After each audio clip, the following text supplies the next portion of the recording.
Atrocity POCSO अंतर्गत म्हसवडच्या एक जणावर गुन्हा दाखल. अल्पवयीन मुलगी आणि तिच्या आईचा विनयभंग करून त्यांना मारहाण करत जातीवाचक शिवीगाळ केल्याप्रकरणी अजिनाथ केवटे राहणार म्हसवड याच्यावर म्हसवड पोलीस ठाण्यात अॅट्रॉसिटीसह पोक्सो अंतर्गत गुन्हा दाखल करण्यात आला असून या प्रकरणी अजिनाथ केवटे यांना अटक करण्यात आली आहे. बुधवार दिनांक 2 जुलै 2025 रोजी रात्री 8:30 वाजण्याच्या दरम्यान म्हसवड येथे माणगंगा नदीच्या पुलाजवळ एक गाडी बंद पडली होती.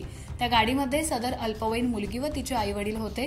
मुलीचे वडील कारच्या मेकॅनिकला आणण्याकरता गेले असता अजिनाथ केवटे यांनी जवळचाच विचारपूस केली व अल्पवयीन मुलीची आई बाजूला गेलेली पाहून मुलीचा विनयभंग केला व आईला मारहाण केली.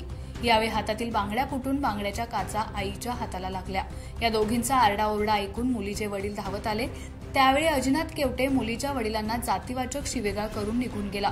पीडित कुटुंबाने याबाबतची फिर्याद म्हसवड पोलीस ठाण्यात दाखल केल्यानं अजिनाथ केवटे यांच्या विरोधात तक्रार दाखल करून अजिनाथ केवटे यांना म्हसवड पोलिसांनी ताब्यात घेतले.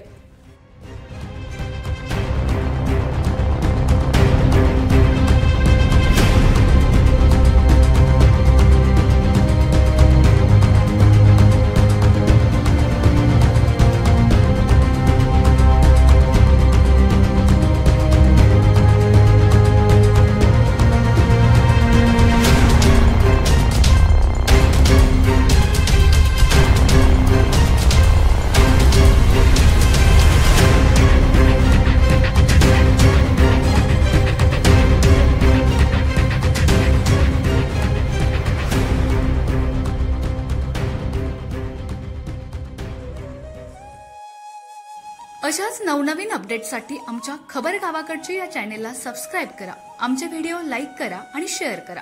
धन्यवाद.